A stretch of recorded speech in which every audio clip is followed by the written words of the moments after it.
नमस्कार साथियों, all India medical students association United से राष्ट्रीय अध्यक्ष भरत बेनीवाल आप सभी को नमस्कार करता हूं, क्रांतिकारी इकबाल पेश करता हूं। पहले तो मैं आप सभी को धन्यवाद देना चाहता हूं कि आप सभी लोग सभी जिलों में इतने यूनाइट हो। अलवर हम गए, दौसा हम इससे पहले गए और सब जिलेवार जयपुर में भी हम लोग गए, तो सभी जगह जा रहे हैं और एकजुटता आप लोग जो दिखा रहे हैं उस एकजुटता की मिसाल हमें हमेशा कायम रखनी है। और उस एकजुटता की बदौलत आज पूरे राजस्थान के अंदर सीएचओ का दबदबा है और जो रेजिडेंट डॉक्टर्स हैं उनकी जो स्ट्राइक हुआ करती थी उससे भी खतरनाक स्ट्राइक आगे हम करेंगे अगर हम लोगों की यूनिटी इसी प्रकार से बनी रही। और हमारी एक भी मांग ऐसी नहीं है साथियों जो पूरी नहीं हो रही है। आप सभी को पता है 10,000 का जो एक इशू था, 10,000 रुपए प्रति माह वाला इशू था, वो लगभग हमारे पक्ष में है, क्योंकि अगर पक्ष में नहीं होता तो आज से 1.5 महीने पहले जब ये तय कर दिया गया था कुछ लोगों द्वारा कि भी गवर्नमेंट कॉलेजेस को तो अपना ही तय करवाया हुआ है कि गवर्नमेंट कॉलेजेस के तो अपन लोगों ने फ्री करवा लिए थे कि भी सभी बच्चों को ही 10-10 हजार रुपए प्रति माह मिलने चाहिए, प्लस 2 माह का एक अपन ने ट्रांसपोर्ट का भी रखा है उसमें कि भी ट्रांसपोर्ट का भी इन बच्चों का 2 माह अगर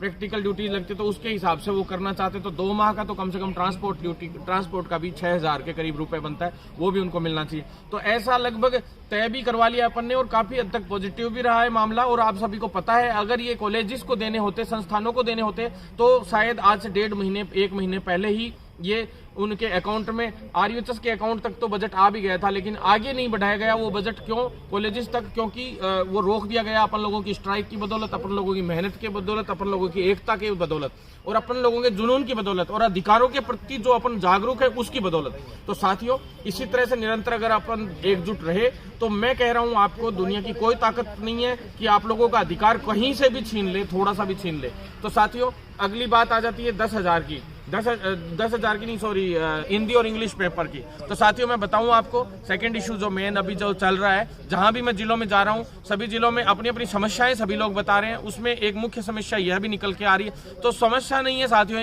ये पहले ही मुझे पता था, आज से 1-1.5 महीने पहले ही मैंने बोल दिया था। आज हम यहाँ पे हिंदी इंग्लिश वाले इशू में और ऑब्जेक्टिव टाइप इशू में हम लोग यहाँ मिलने आए थे। आरयूएचएस हम लोग अभी हैं, आपको दिख रहा होगा साथियों, सारे हमने दस्तावेज इनको जमा करा दिए हैं और इनको बता दिया है मतलब पूरा कि पेपर जो मेन एग्जाम का पेपर था वो भी हिंदी में हुआ था, जो एफएसएडए में हुआ था शुरू में, जिससे अपन लोग सभी हमारे सीएचओ जो चयनित होके आए हैं वो भी, प्लस जैसे गुजरात है तो उसमें गुजराती भाषा और इंग्लिश भाषा दोनों भाषाओं में पेपर करवाया गया था, प्लस इग्नू के जो पेपर है वो भी ऑब्जेक्टिव टाइप करवाया जाता है और कुछ राज्यों में हिंदी में भी पेपर हुआ है। ऐसा हमने उनको दिया है और इसके जो पेपर्स है वो भी उपलब्ध इन लोगों को करवाए हैं। दूसरी बात ये है साथियों कि हमने मुख्य रूप से ये भी बात बताई इनको कि जीएनएम जो है, जो डिप्लोमा होता है वो पूरे के पूरे डिप्लोमा के दौरान उसमें हिंदी में जो पेपर है वो करने का रहता है और दूसरा जो आयुर्वेद है उसमें तो संस्कृत भाषा में पेपर करवाए जाते हैं। तो इस तरह से सभी के बीच का एक रास्ता निकले, तो उस बीच के रास्ते के अनुरूप हम लोगों ने इनको जो उपलब्ध कराए दस्तावेज और जो एक आइडिया इन लोगों को दिया और बैठ के सहमति भी लगभग बन चुकी है आज। और आज कोऑर्डिनेटर साहब ने भी बोल दिया, एग्जाम कंट्रोलर साहब ने भी बोल दिया कि भाई चलो ठीक है, आप लोग जैसे बोलते हैं उसी हिसाब से ही देख लेंगे हम, और आपने ये दस्तावेज उपलब्ध करा दिए तो हम आगे भी भेज रहे हैं पूरा अपडेट करके। तो मतलब लगभग सहमति बन चुकी है और पॉजिटिव तरीके से पहले रजिस्ट्रार साहब ने भी ऐसा बोला था कि आप पूरे ये दस्तावेज हमें उपलब्ध करा दो अगली मीटिंग में, और आज हमने वो उपलब्ध करा दिए। तो लगभग पॉजिटिव हो गया है कि सभी भाषाओं में हम लोग पेपर करवाने का प्रयास करेंगे और ज्यादा से ज्यादा आप लोग इसमें कॉपियां जरूर भरें, हर क्वेश्चन को अटेंड जरूर करें, उसमें ज्यादा से ज्यादा लिखेंगे उतना ही फायदा है। बाकी मेरा बस चला, हम लोगों का बस चला, हम लोग तो यही चाहेंगे कि सभी जो चयनित सीएचओ हैं वो अपनी ड्यूटी पे 31 मार्च से पहले ज्वाइन करें। प्रति माह 40,000 की जो सैलरी है, 25,000 प्लस 15,000 इंसेंटिव की जो सैलरी है उसके अंदर ज्वाइन करें और जल्द से जल्द उनको परमानेंट करवाने का काम हमें करना है। तो उसके लिए भी भारत सरकार की जो 6 वर्ष वाली जो गाइडलाइन है उसको जल्द से जल्द हम लागू करवाएं और राजस्थान में भी उसको लागू करवाएं जैसे हरियाणा में करवाया था, और कश्मीर में हम 18 जो पोस्टें थी स्थायी रूप में अपन निकलवा लाए थे सतपाल मलिक जी के थ्रू। तो हम चाहते थे कि किसी भी एक स्टेट में एक बार के लिए स्थायी करवा लेंगे तो अदर स्टेट्स में ऑटोमेटिकली अपन कोर्ट में भी इसको स्थायी के रूप में करवा पाएंगे। साथियों इसके बाद मैं आपको आ जाता हूं जो कुछ कॉलेजेस स्टूडेंट्स को यानी चयनित सीएचओ को ब्रिज कोर्स के दौरान प्रताड़ित कर रहे हैं। तो ऐसा उन कॉलेजेस को मैंने पहले भी कहा था अभी भी कह रहा हूँ, जिस कॉलेजेस में मैं नाम नहीं लेना चाहता, कुछ कॉलेजेस में जो प्रताड़ित किया गया था, सभी के प्रिंसिपल्स को,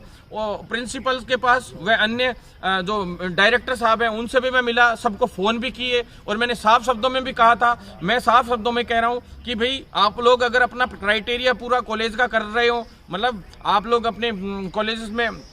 पेरेंटल हॉस्पिटल, 1500 स्क्वायर यार्ड में बिल्डिंग, जो खेल का मैदान, जो ट्यूटर्स की जो संख्या है, जो स्टाफ की संख्या है वो, प्लस कॉलेज बसेस, हॉस्टल्स, सभी की अगर आप क्राइटेरिया पूरा करते हो तो हमें बताइए। आप लोग उसमें भी अगर पूर्णतया नहीं हो पा रहे हो, क्राइटेरिया फुलफिल करते हो या नहीं करते हो, वो हम सब जानते हैं। और आप इन सीएचओज का हर एक क्राइटेरिया फुलफिल चाहते हो, तो ये तो अपना क्राइटेरिया भाई रेगुलर अटेंडेंस दे ही रहे हैं ये लोग आपको। ये भी नहीं चाहते कि आप लोगों से किसी से दुश्मनी हो, ये भी नहीं चाहते, जो ट्यूटर्स जो लगे हुए हैं वो भी इनके भाई बंद हैं, कि कोई बैचमेंट है, कोई प्रिंसिपल है तो वो भी कई बैचमेंट है, बेचारे कई 10-10 साल से बेरोजगार बैठे थे जो साथी लोग, उनका इसमें चयन हुआ है, ओवर एज होने को हो रहे हैं। जो गर्ल्स हैं उनको मानसिक रूप से आप प्रताड़ित करने का प्रयास करते हो, जो विडो है उन तक को आप धमकाने की कोशिश करते हैं कुछ कॉलेज वाले। मैंने ऐसे कई कॉलेज वालों को फोन भी किया, और मैं कान खोल के सुन लो, आप सभी कॉलेज वालों से मैं हाथ जोड़ के निवेदन करते हैं कि पहले हमारा नियम है आवेदन, निवेदन और फिर उसके बाद दे दनादन। तो आपसे निवेदन करना चाहते हैं कि भाई आप मत कीजिए, आवेदन से फिर निवेदन पे बात आ गई है, आप लोग किसी को प्रताड़ित ना करें। आप लोग आज कोऑर्डिनेटर साहब से इनसे बात भी हो गई, साफ उन्होंने बोल दिया है, सभी जिन जिन कॉलेजों ने गड़बड़ करने का प्रयास किया था उनके पास फोन कॉल्स भी चले गए आज, और सभी के पास उन्होंने कॉल भी कर दिया यहाँ से। और अगर हमें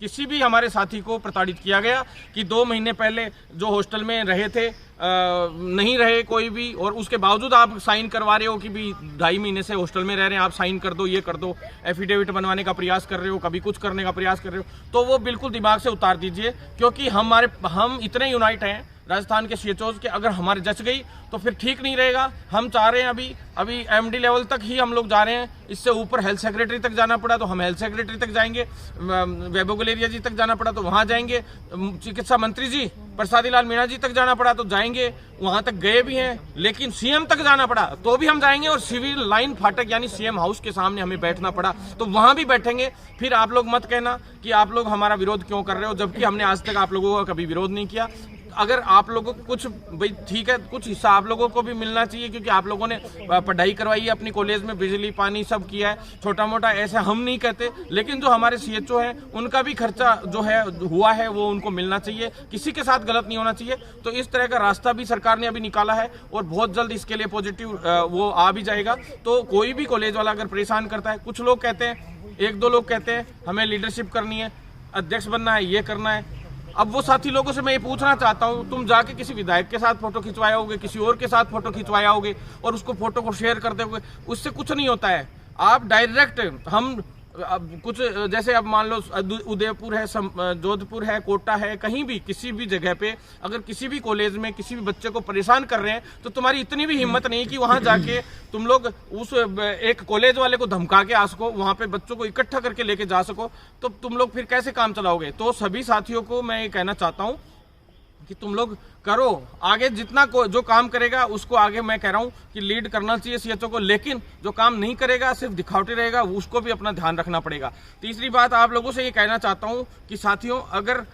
आप लोग साथ बनाए रखेंगे, इसी तरह से यूनाइट रहेंगे, तो हर मुद्दा सोल्व होगा। अब तक सारे मुद्दे सोल्व होते आए, कोई मुद्दा नहीं रुका, और 6 महीने में मात्र यही एक भर्ती राजस्थान की पूरी हुई थी। और एक एक चीज में अपन लोगों ने, कोविड में जब लोग घरों में सो रहे थे तब भी अपन लोगों ने आंदोलन किए थे, कोई भी माई का लाल बाहर नहीं निकलता था घर से, और हम लोग रोडों पे दिल्ली से जयपुर, जयपुर से दिल्ली, और जयपुर के हर एक डिपार्टमेंट के चक्कर लगाते थे। और इसी तरह से अगर तुम लोग एक्टिव हो सकते हो तो क्यों नहीं, सब कीजिए, आइए आगे। मैं तो ये कहता हूँ कि सभी को करना चाहिए, लेकिन साथियों कोई भी अपने अधिकारों के प्रति जागरूक नहीं है और उसको दबाया जा रहा है, तो ये गलत है। किसी से जबरदस्ती एफिडेविट लिखाया जा रहा है तो ये गलत है, और हमें बता सकता है अपनी प्रॉब्लम, हमसे शेयर कर सकता है। 9309393793 नंबर पे आप अपना